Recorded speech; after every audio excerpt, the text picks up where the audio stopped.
Maximum genetic muscle.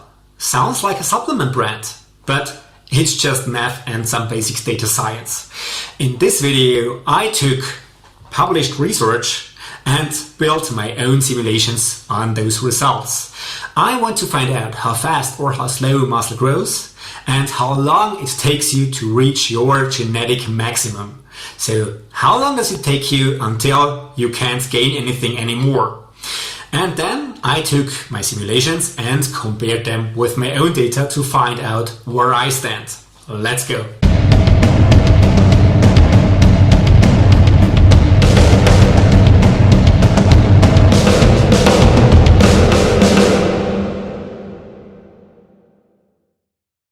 Hello and welcome to another video on this channel. My name is Alex, I'm a PhD in sports science and a doctor of psychology. I'm also working full-time as a data scientist and I have been doing this job for around 10 years now. In this video, I want to data science my way through the question how fast can muscle grow and how much muscle can we build naturally. So in this video, I want to do simulations. And this is also true for this little mini series of videos you're getting now. In those videos, I want to do my own simulations and I want to show you with data and with science how fast you can build muscle, lose fat and everything that comes with body transformation. But before we dive in, please don't forget to subscribe to the channel if you're new here, to tell me your thoughts in the comments below, whether you liked the video, whether you find my simulations accurate or not, or everything that comes with that. Please also share my content if you like this video and most importantly please hit like, because I really need your support to grow big here on YouTube. The algorithm likes watching this video until the end and it also likes when you interact with the video. So please hit some buttons and stuff and help me grow big here on YouTube. Thank you so much. And you also know I'm the author of the fitness blog Turn, which you can find on turnphysique.com. Normally I proceed telling you that there's already an article on the blog which you can use to find all the references. However, this time things are the other way around. This means the video comes out way before the articles do. This is because I'm still finishing and releasing articles for another article series on the blog and I don't want to break the sequence. So Progression Models, the article series, will come out somewhere in 2027. Still, for me, it makes more sense to release those videos now in 2026 since the databases ends with August 2025, which is when I last updated my training data and did all the analysis for those articles and videos. So by waiting even longer, the data gets older and I would have to update my data and do all the analysis work again. And to avoid this, I want to release those articles later, but the videos now. When building a scientific approach on simulating muscle growth over years, then please keep in mind that I cannot include all the variables and dimensions that play a role in muscle growth in my simulations. This could be gender, hormonal status, injury history, health, training volume, your training program, and so on. There are so many different variables which I cannot incorporate in the simulations.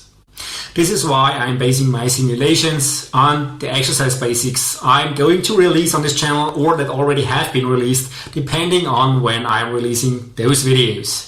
So in the exercise basics I'm going to show you what works for hypertrophy and what is optimal. This is the basis for the simulations here. From science, from Brett Schoenfield and colleagues, we know that one additional set per muscle group per week leads to an increase in hypertrophy of 0.37%. Also, a higher training volume and a higher training frequency leads to more hypertrophy. However, none of these effects are linear. This means at a certain point there is a return to the baseline or even below, which means that even when you train 4, 5, 6 hours a day, you won't make more progress, your progress will decrease. So there is a sweet spot and I am basing my simulations on this sweet spot of optimal hypertrophy as you're going to see or as you probably can already see in the videos on the exercise basics. Let me also note that the science on muscle growth is extremely biased. This is because most of the research has been done on untrained individuals. And those untrained individuals have a bonus, namely newbie gains. If you're a veteran lifter and in the gym for several years, then you might be fighting for each and every kilogram you can add to the barbell. So your deadlift might just improve by a few kilograms each year. However, at first you progress very fast and the curve is very steep. But after a while, your progress slows down and your newbie gains fade. And then your real fight in the gym starts. And this means most of the studies based on those untrained individuals overestimate how fast muscles can grow. This is why I'm going to try to focus on higher quality studies and to incorporate this curve into my simulations. So to answer the question how fast you can build muscle or how fast you can build muscle in your newbie phase, the answer, according to science, is that you make the greatest gains in the first 3 to 4 weeks, and 3 more weeks after this you plateau. And all in all, you make the most gains in the first 12 weeks in training. So after this, your progress slows down considerably. Fortunately, there is a lot of research on muscle growth and how much muscles grow. However, results are inconsistent per body part. So this means there are ranges for each and every body part, and even the muscle groups compared to each other do not grow at the same rate. So this means I have found in the initial period, for instance, for biceps, there can be an increase up to 31%. Between 8 and 21% for the triceps, for the posterior upper arm, and 12 to 40% for chest, which is actually a lot when you think about it, as well as 7 to 9% for the anterior lower body, the quads. So there is a very high variability between muscle groups, and this means I cannot simulate all those muscle groups. I need an overall measure, and this is why I had a look at the science to find a good overall measure for muscle growth or a good range of muscle growth. The most valid and probably best evidence I could find came from a meta-analysis that focused on muscle growth and several studies on muscle growth. Although it did not control for training history, which means both untrained and trained samples, I found a muscle growth rate overall of 0.12% per week for protein supplementation. For people with creatine supplementation, it went up to 0.36% per week. So I will stick with these 2 measures for my simulations. Now let's start to build some models here, which means I want to find out first how a curve must look to resemble true muscle growth the best. And for this, I did another literature search. The thing is, I got some flashbacks about a meta-analysis I did 1 or 2 years back. And this video and the article on the blog clearly aren't about doing a meta-analysis and synthesizing all the evidence we have, because this would cost a lot more time. So I focused on 2 studies that had a look at the initial phase of muscle growth with comparable datasets and with datasets that were openly available. Once I got my hands on the datasets, I merged them into one larger dataset and wrote some code for visualization and data analysis. So what you can see here is the outcome of an 8-week leg press protocol for both men and women. Both studies focused on leg pressing and saw an increase of 9% muscle mass in the quadriceps for men and 10% for women. To make the curves more visible, I applied a so-called Loess regression model to the data. This stands for locally estimated scatterplot smoothing and is usually used for scatterplots, which have a lot more data points. So this is just for visualization purposes, not for 100% statistical reliability and correctness. So I applied this method here so that you can see how strength and muscle growth progress over the course of 8 weeks. We're getting closer to the models I have used to estimate muscle growth in my simulations. As you can see here, muscle gains and strength gains are different from each other, at least in the very beginning. Muscle growth happens just from the start and proceeds in an almost perfect logarithmic way. However, when it comes to strength gains, there is a difference, because at first not a lot happens, possibly due to neuromuscular adaptations that have to be done. So your body has to adapt until it can reap the benefits. And then it starts growing very steeply. So we see an almost cubic increase in strength. And after a while, we continue with another logarithmic model. In order to be able to calculate my own simulations, I needed to come up with mathematical functions that allow me to build curves that resemble the curves we see in the real data and in the smooth versions. So this is what I came up with. And I would say this is an okay model of muscle growth, at least for the purpose of simulating averages. So please keep in mind that what I do here is always based on smooth data and average data. So it does not perfectly apply to anyone, but on average it should be a very good guesstimate of how muscle growth proceeds. Now let's get into simulating. There are a few assumptions we have to make to set up a simulation. First, as already told you, I can't control all the variables, so I'm assuming the best nutrition and optimal training. This should be a given.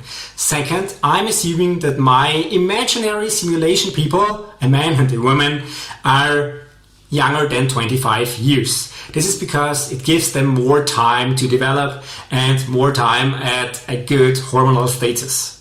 And third, my assumption is that muscle growth proceeds logarithmically, as we've seen in the research so far. To apply those logarithmic models, however, we need a starting point and an end point. Still, the research was pretty inconclusive about this when we have a look at chest growth, for instance, over just 8 weeks, which can be up to 40%. So over a lifetime, this can be a lot more. And I had a quick online search and found that a normal, natural physique competitor is around 180 centimeters tall and at 6% body fat has a body weight of around 79 kilograms. So at the moment I'm at around 10% body fat with 79.7 kilograms at 180 centimeters. What a coincidence. So this means I would have to lose more fat and build a few more kilograms of muscle to compete in natural bodybuilding at a very high level, of course. So I have still more muscle to build. Still, this doesn't help us a lot with simulating the endpoint. So we need something to estimate how much muscle someone can build potentially over a lifetime. The genetic maximum muscle potential. This is what we need.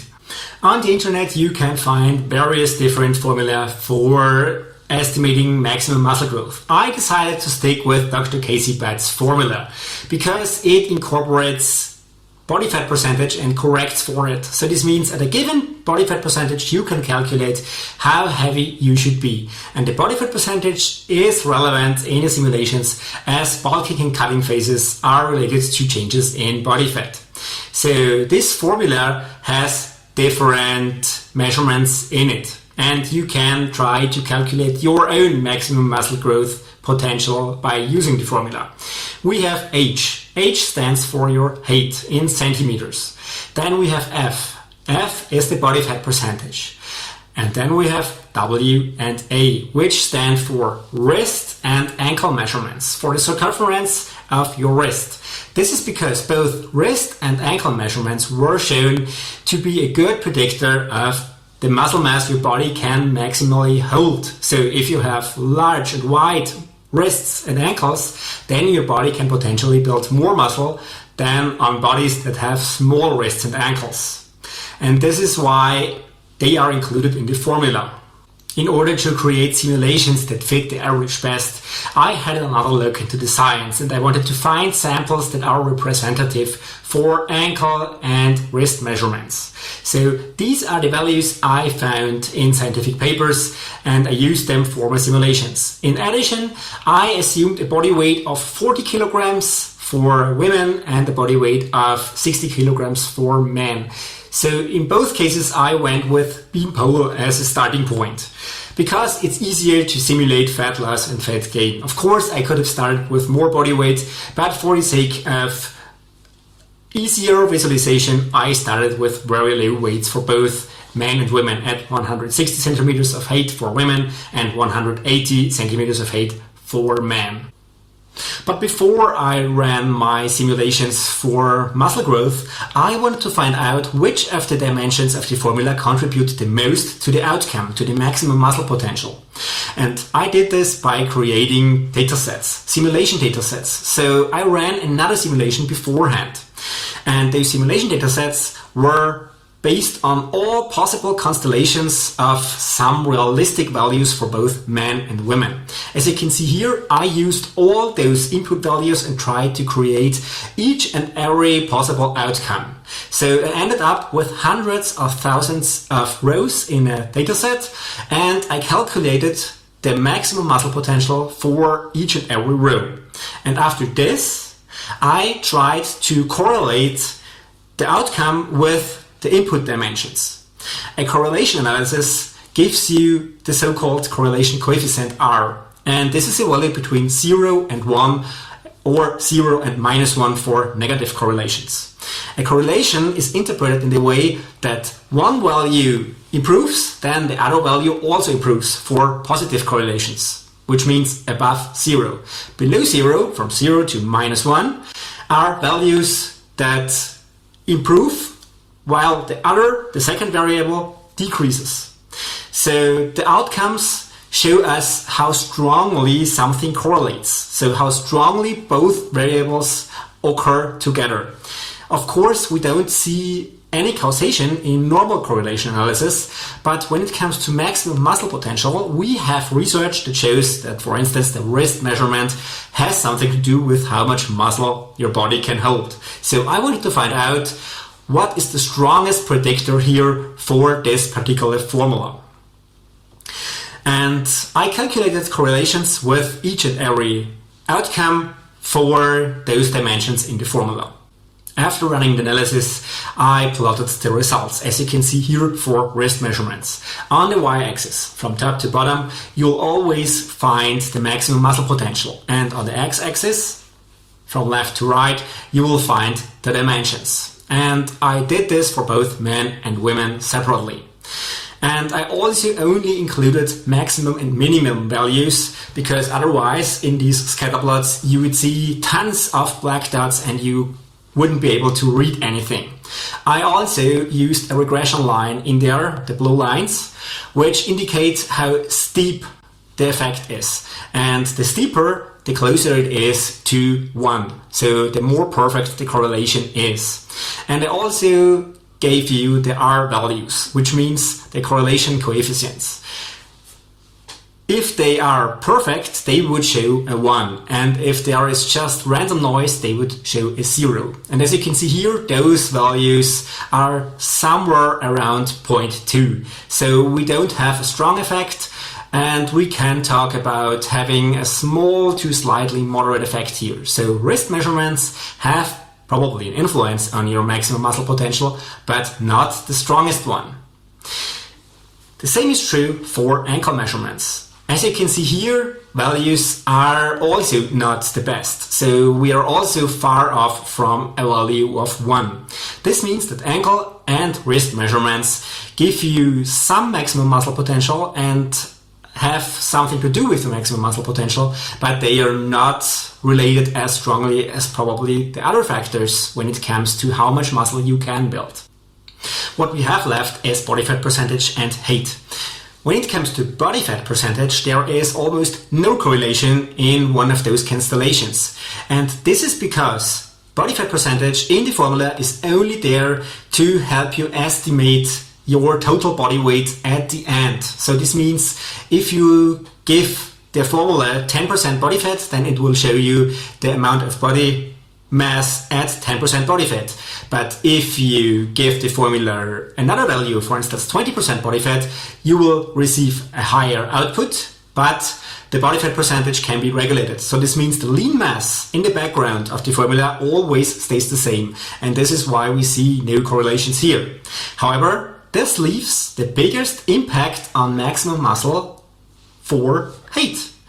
And this is because the taller you are, the more muscle you can develop, which makes just sense when you think about it logically. So this means if you're just 150 centimeters tall as a man, then you can't build as much mass as someone who is 2 meters tall. Aside from just leverage advantages, there is a reason why pro strongman, for instance, is dominated by very tall men. But that's not what we're talking about here. This is about maximum muscle development. The taller you are, the more space you have on your body and the more muscle you can build. So the taller you are, the heavier you can get. because there's more space, both for body fat and for muscle mass. And this is why, once again, the scales is not a good measurement tool for your body. Still, for some people, or for most people, it's the only thing they have. So it's valid if you're only looking at yourself. And this is another reason why you shouldn't compare yourself to others, especially when they're taller than you. So don't compare yourself to pro strongmen or pro bodybuilding athletes if you're tiny, if you're very tall, if you're average. It's only about you versus you. And these data tell you that this is the only thing you should care about, because the taller you are, the more muscle you can hold, and it's about body height. It's not only about wrist and ankle. They give you a little bit more potential, but the limiting factor for your maximum muscle growth potential will always be how tall you are. And now let's run the simulations based on those input values of average men and women wrist and ankle circumferences, as well as the fixed body fat percentages and the starting weight of 40 and 60 kilograms respectively for men and women. The result shows you that I did all those simulations separately for men and women, as well as including both growth rates, which means 0.12% up to 0.36%, using logarithmic models, and I also did it separately for lean mass as well as for the body fat percentages I mentioned earlier. According to this first simulation, spoiler warning, there's more, reaching your genetic muscular potential would only take you 2 to 4 years, considering the normal growth rates of 0.12% to 0.36%. And we all know that this is not a realistic value. But why? Why do these numbers not show as a realistic value? Because they don't factor in bulking and cutting phases. They don't factor in that growth can be slower. This means at first, of course, you will have newbie gains and you will grow fast. This is why we see a logarithmic curve here. But the problem is, at a certain point, your progress will stall, and then you will need a calorie surplus. However, when you eat in a calorie surplus, and even if you're very careful, you will build up some fat along the way, which you might want to get rid of later, because the fatter you get and the more body fat you accumulate, the less muscle you build in the process. So this means you will have to do bulking and cutting phases, even if you don't want to call it this way, even if you want to attempt a clean bulk, which means a very slight surplus, you might want to reduce body fat once in a while. By using this strategy, you won't be building muscle as efficiently as possible. So these values are clearly not realistic. Let's give it another try. To improve those unrealistic values, I added bulking and cutting phases to my simulations. Yet I had to do more assumptions for this. So this means my imaginary participants, men and women, were allowed to go up 5% in body fat before cutting down again. So this means this extends, of course, the time until they reach muscular potential.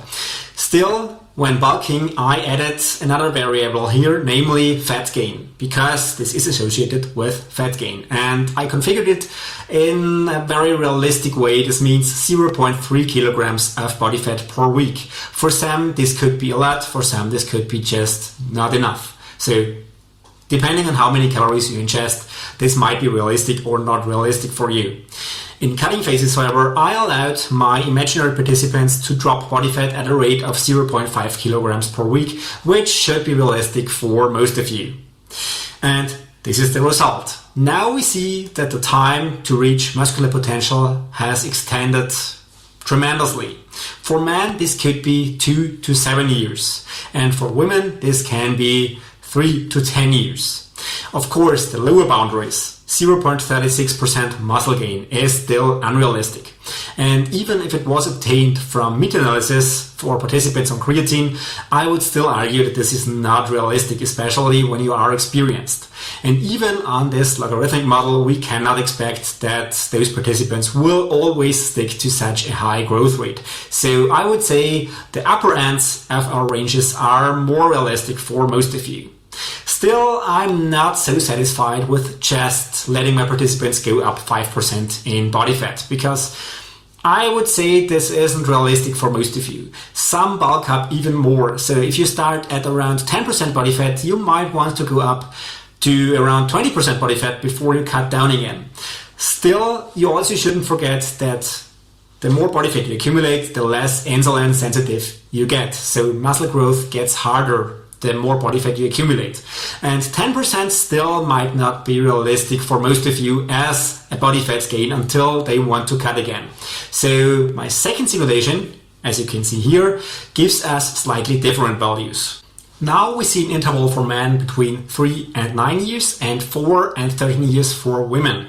And yes, the math is mathing, because if you allow yourself to add more fat, not only is insulin sensitivity one of the problems that you might encounter, which is not factored in here even, you prolong your time to your muscular potential because you spend more time in your fat loss phases. Your fat loss is, in these simulations at least, constant at 0.5 kilograms per week, but muscle growth is much slower at 0.12% to 0.36% per week. So this is why this prolongs the time to muscle growth. And this is also why bulking in a dirty bulk and adding a lot of fat mass quickly or allowing yourself to go up in body fat too high actually makes your time span to reach your maximum muscular potential longer compared to staying as lean as possible. So a clean bulk, in theory, is the best thing you could do, but it doesn't work that way. Still, try to keep body fat gains as minimal as possible while trying to maximize muscle growth. So this is the art of bodybuilding. You try to build as much muscle as possible while trying to build as minimal fat as possible. I would conclude from this that 7 to 9 years is a good range for men and 10 to 13 years for women to reach maximum muscular potential under perfect conditions. So this means for most of you, it may take you even longer than this. So for men, probably 10 to 15 years, and for women, around 15 to 20 years, depending on what you're doing. And if it's not perfect what you're doing, then you can expect more time. But that's the fun of bodybuilding. And we shouldn't forget that those are simulations that assume a lot of variables. Still, we get a pretty good impression about how fast or how slow muscle growth actually can be. And I don't want to end this video here because I want to apply those simulations to my own data, because I have data collected for around 10 years. So I want to find out if my own muscle growth is comparable to those simulations. From my introduction video, you might remember this. This is my own weight curve over the course of 10 years. So when I started in 2015, 2016, I started measuring my body weight for each and every day. So I have a measure of my body weight for each morning. And as you can see in this graph, I had several cutting and bulking phases and also a maintenance phase between 2022 and 2023. So this is how my weight has progressed over the years. I did some calculations here based on these data. Namely, first I found out that my lean mass according to my own scales is around 43.8%, which equals 32 kilograms of muscle mass.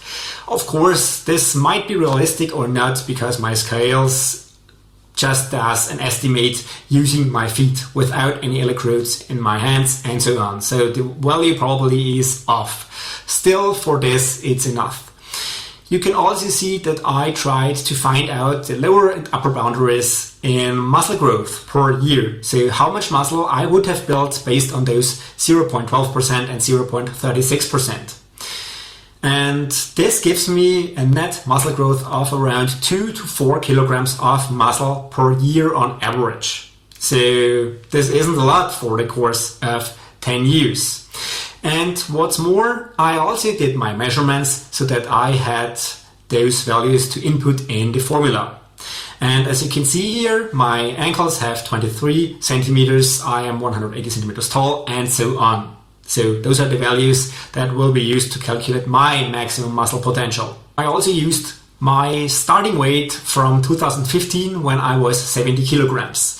And in August 2025, Before I went down to my lowest, at the moment 79.7 on average, I was stuck to 79.9, which isn't far off, but just below 80 kilograms at around 10% body fat. So this should be the weight that I use as a reference for now.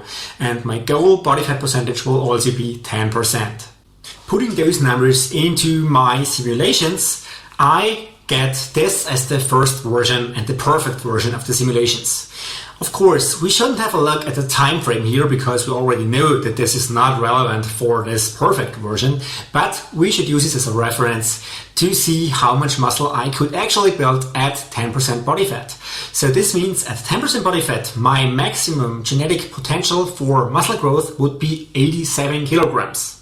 Currently, I'm at 79.7 and those values were calculated at 79.9 as a reference for August 2025. So this means I can go up to 87 kilograms. And what you shouldn't forget, this is not about adding 7 kilograms of muscle. This is also about adding a bit of fat as well as muscle, because the body fat percentage is a relative amount of fat. So it's always calculated relatively to the rest of your body. So this means realistically, I can probably build 5 kilograms of additional muscle.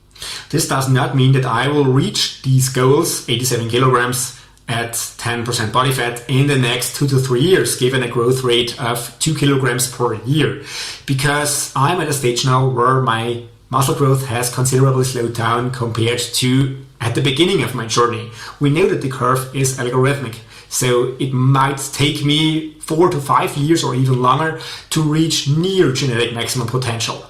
However, I also don't know my genes. I may be genetically gifted and I might be able to build more muscle than this, or I might not and I end up with 85, 86 kilograms as absolute maximum. And what's more, only in theory things are perfect. So this means even if 87 kilograms are my absolute maximum, my body might not allow for it because it's a logarithmic curve. So I'm just nearing this point, but I probably won't be able to reach it. And this is also true for you. You shouldn't compare yourself with me or with those average values. They can give you a clue of how long it might take you, but they will never be exact because life isn't perfect. And what those numbers also tell us is that 87 kilograms as a guy who's 180 centimeters tall is a good reference for how much muscle you can build as a natty. And this also means that all those guys claiming to be natty at around 180 centimeters of height, which is a good average value, above 100 kilograms are probably not natty or extremely genetically gifted. So for you, this also means you shouldn't expect to go beyond 1995 or 100 kilograms if you are similar to me. And this is, in my opinion, what should be a realistic expectation for you. 87 kilograms up to 90 kilograms is probably the absolute maximum you can build as a natty over 10, 20, 30 years. Some of you might be able to build more because they are genetically more gifted than I am, and those values and those formulas might work for you as well, but most of you can take this as a realistic expectation. And now let me factor in bulking and cutting phases. This is the result. You should know that I, most of the time, allowed myself to go up around 10% in body fat. So when I start out at 10%, then I will go up to 20% and back down again. So, of course, all my bulking and cutting phases weren't perfect, especially not at the beginning when I didn't know exactly what I was doing and when I didn't know about my body. So those 6 years as maximum value may work in a perfect world and may be somewhat realistic, but they are not perfect, and this is not what happened for me. Let's switch to my real data. As you can see in my weight curve, I now have applied a statistical smoother, and this smoother tells us that my weight gain actually is kinda logarithmic. So the model applies very well to my own data and how I gained weight over those years. So we are not so far off from simulating true values. Still, this is a time frame of almost 10 years from the end of 2016 up to August 2025. And of course, I have still a few more years to go. So those 6 years seem unrealistic. Still, as you can see, between 2021 and 2023, there was a longer maintenance phase. This maintenance phase was more or less necessary, and it just happened because during this time I was building my house, and this was a very stressful time for me. So I didn't want to bulk or cut, so I just maintained my weight for around 2 to 3 years. And put into perspective, subtracting 2 to 3 years from this whole time frame, from 2017 up to 2025, we now end up with around 5 to 6 valid years of training. And factoring in that, especially at first, I was only training with minimal equipment at home for around 6 years even, and I didn't know what I was doing, we have a relative perspective here. So this means 5 to 6 years and I'm already nearing my genetic potential. So those 6 years in my simulation actually make a lot of sense. They aren't so far off from the truth, even if we see that it took me much longer to get to a point where I'm only nearing my genetic potential and I have around 5 kilograms more to go, which at minimum will take me 2 to 3 years to reach. But life isn't perfect, and only in theory everything is perfect. As you can see here, this matches my estimation of around 10 to 15 years for men to reach their genetic potential. And for me, this is also true, because for me, this might also mean that it will take me overall around 13 to 15 years to reach my absolute maximum genetic potential, or to near it. So my simulations aren't that far off. My simulations have been calculated on a fat loss rate of 0.5 kilograms on average per week, and this is not realistic for me because my data shows much lower values, and based on that I turned down the value to 0.2 kilograms per week, and the result is actually surprising because now my simulations show me that it takes me around 12 years to reach full muscular potential. If you now add those 2 to 3 years that have been lost in the process, I reach around 14 to 15 years until my maximum muscle is built. And this is completely in line with my estimations from before. So the absolute conclusion of this video should be, for maximum muscle, for reaching near maximum genetic potential, it would take you 10 to 15 years as a man and 15 to 20 years as a woman under almost optimal conditions. Life can and will happen. So those values are more realistic than the simulations. But the simulations still give us a clue how fast your muscle mass can grow. And that's it for the video. I hope you had as much fun as I had when recording this video and doing the analysis. This was a lot of work.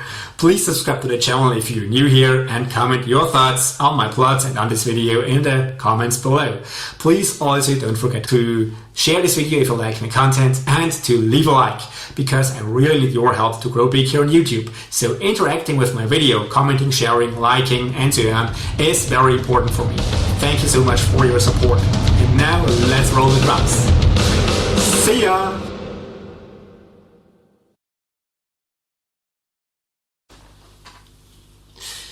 According to my data, I'm not undertrained. I'm just statistically inconvenient.